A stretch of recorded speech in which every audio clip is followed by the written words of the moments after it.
आज के इस वीडियो में आपको दिखाने वाला हूं कि बैंकों में फिक्स डिपॉजिट का फॉर्म कैसे भरा जाता है। अगर आप अपने पैसों को फिक्स डिपॉजिट करना चाहते हैं, फिक्स डिपॉजिट से काफ़ी बेनिफिट होता है। जैसे कि अगर आपके पास 20,000 रुपये अमाउंट है और उसी पैसे को अगर आप सेविंग बैंक अकाउंट में रखते हैं तो उसका इंटरेस्ट 2 से या फिर 3% मिलता है। लेकिन आप उसी पैसे को अगर 1 साल या फिर 5 साल के लिए अगर आप फिक्स डिपॉजिट कर देते हैं तो आपको 5 या फिर 6% के हिसाब से इंटरेस्ट मिलता है और आपको लास्ट में एक अच्छा खासा अमाउंट भी मिलता है। सभी बैंकों में अलग अलग इंटरेस्ट रेट होते हैं। आप अपने बैंक जाके पता लगा सकते हैं कि फिक्स डिपॉजिट का क्या इंटरेस्ट रेट है, या फिर आप यहाँ पे गूगल पे या फिर ऑनलाइन सर्च करके भी पता लगा सकते हैं। तो चलिए फॉर्म को फिलअप करते हैं। तो आपको अपने बैंक से सबसे पहले फिक्स डिपॉजिट का फॉर्म लेना होगा। तो कुछ इस टाइप से, इस तरीके से आपको फॉर्म मिल जाएगा।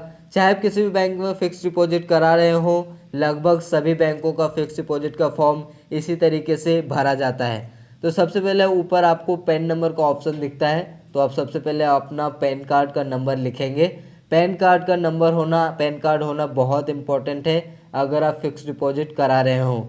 उसके बाद यहाँ पे आपको ऊपर डेट ऑफ बर्थ का ऑप्शन मिलता है, डेट ऑफ बर्थ लिखेंगे। उसके बाद आप यहाँ पे मोबाइल नंबर लिखेंगे। उसके बाद आपको यहाँ पे बहुत सारे ऑप्शन मिलते हैं, इसमें आपको फिक्स डिपॉजिट के ऑप्शन पे ऐसे टिक करना है। उसके बाद आपको यहाँ पे कस्टमर आईडी का ऑप्शन दिखेगा। कस्टमर आईडी आपके पासबुक में आपको बहुत ही ईजिली मिल जाएगा, आप वहाँ पे ढूंढ के कस्टमर आईडी लिखेंगे। उसके बाद इधर के साइड आपको अकाउंट डिटेल में आपको अपना अकाउंट नंबर आपको यहाँ पे लिखना होगा। उसके बाद यहाँ पे ज्वाइंट अकाउंट है तो आप दोनों लोगों का नाम लिखेंगे। अगर सिंगल अकाउंट है तो आप एक अकाउंट का एक नाम यहाँ पे लिखेंगे। उसके बाद है मैंडेट फॉर अकाउंट ऑपरेशन, यानी कि आपका जो भी फिक्स डिपॉजिट है उसे कौन ऑपरेट करेगा। अगर सिंगल इंडिविजुअल का अकाउंट है तो आप सिंगल पे टिक करेंगे। अगर ज्वाइंट अकाउंट है और फिक्स डिपॉजिट करा रहे हो तो आइदर और सर्वाइवर पे आप टिक करेंगे। तो यहाँ पे आप नीचे आएंगे और पेमेंट डिटेल में आप यहाँ पे है ट्रांसफ़र फ्रॉम सेविंग अकाउंट और करेंट अकाउंट। तो आपके पास सेविंग अकाउंट है तो आप सेविंग अकाउंट का नंबर लिखेंगे। यहाँ पे नीचे आप कैश लिखेंगे कि कितने अमाउंट का फिक्स डिपॉजिट कर रहे हैं। उसके बाद इधर आपको चेक नंबर का ऑप्शन मिलता है। अगर आपके पास चेक के थ्रू फिक्स डिपॉजिट कर रहे हैं तो आप यहाँ पे चेक नंबर लिखेंगे। अगर आपके पास चेक नहीं है तो आप ब्लैंक करेंगे। उसके बाद यहाँ पे है ड्रॉन ऑन बैंक और ब्रांच, यानी कि आपको बैंक का नाम लिखना है और ब्रांच लिखना है। तो यहाँ पे बैंक है बैंक ऑफ इंडिया, तो हमने शॉर्ट में BOI लिख दिया है, और अपना ब्रांच। उसके बाद है अमाउंट रुपीज़, यानी कितना अमाउंट का फिक्स डिपॉजिट करा रहे हैं, तो यहाँ पे है 20,000 हमने लिख दिया है। उसके बाद है टेन्योर, यानी कि आप कितने सालों तक या फिर कितने मंथ तक आप फिक्स डिपॉजिट करा रहे हैं, तो आप यहाँ पे लिखेंगे। जैसे कि हमने यहाँ पे 1 साल यानी कि 12 मंथ लिखे हुए हैं। अगर आपको पता है कि 12 मंथ किस हिसाब से इंटरेस्ट मिलता है तो आप यहाँ पे लिखेंगे।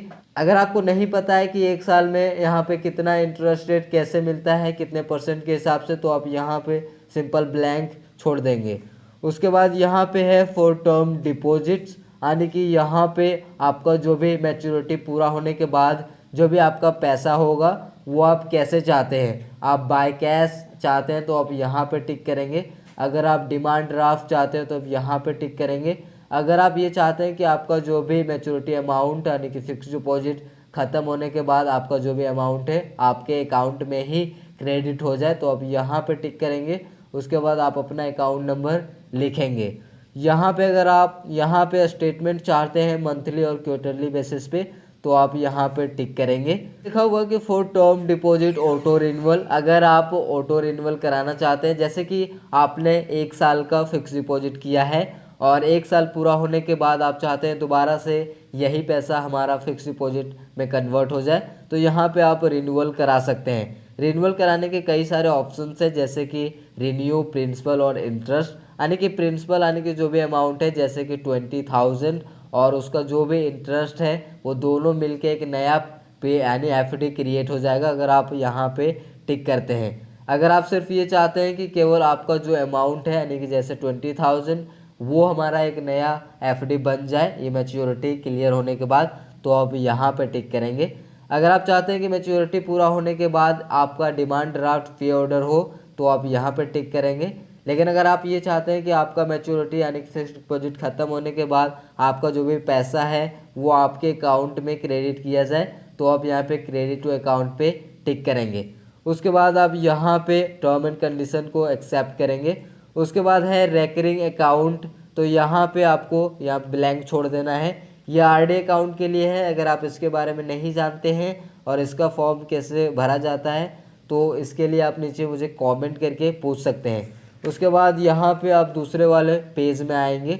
उसके बाद यहाँ पे है फर्स्ट एप्लीकेंट, सेकेंड एप्लीकेंट, यानी कि आप यहाँ पे पहले इंडिविजुअल का अकाउंट है तो आप यहाँ पे साइन करेंगे। अगर ज्वाइंट अकाउंट है तो आप यहाँ पे दोनों लोगों को साइन करवाएंगे। उसके बाद आपको यहाँ पे एक नॉमिनेशन के लिए नॉमिनी का डिटेल देना होगा, जैसे कि यहाँ पे नेम और एड्रेस ऑफ नॉमिनी, तो यहाँ पे नॉमिनी का नाम और एड्रेस हमने लिखा है। अगर आपका नॉमिनी माइनर है यानी 18 साल से कम है तो उनकी आप डेट ऑफ बर्थ लिखेंगे। अगर आपका जो भी नॉमिनी है वो अनपढ़ है तो आप यहाँ पे दो लोगों का विटनेस के तौर पे सिग्नेचर करवाएंगे, और अनपढ़ नहीं है तो आप ब्लैंक छोड़ देंगे। तो यहाँ पे आप नॉमिनी का सिग्नेचर करवाएंगे। उसके बाद यहाँ पे आप अपना प्लेस लिखेंगे। उसके बाद आप यहाँ पे वो डेट लिखेंगे जिस डेट को आप एफडी करा रहे हैं। उसके बाद आप दोबारा से आप यहाँ पे सिग्नेचर करेंगे, फर्स्ट एप्लीकेंट और सेकेंड एप्लीकेंट, यानी कि ज्वाइंट अकाउंट है तो दोनों लोगों का, इंडिविजुअल का अकाउंट है तो एक लोगों का। उसके बाद यहाँ पे है एक्नॉलेजमेंट ऑफ नॉमिनेशन, यानी कि यहाँ पे आपको कोई भी डिटेल भरने की ज़रूरत नहीं है, ये किसी बैंक अधिकारी ये डिटेल भरेंगे।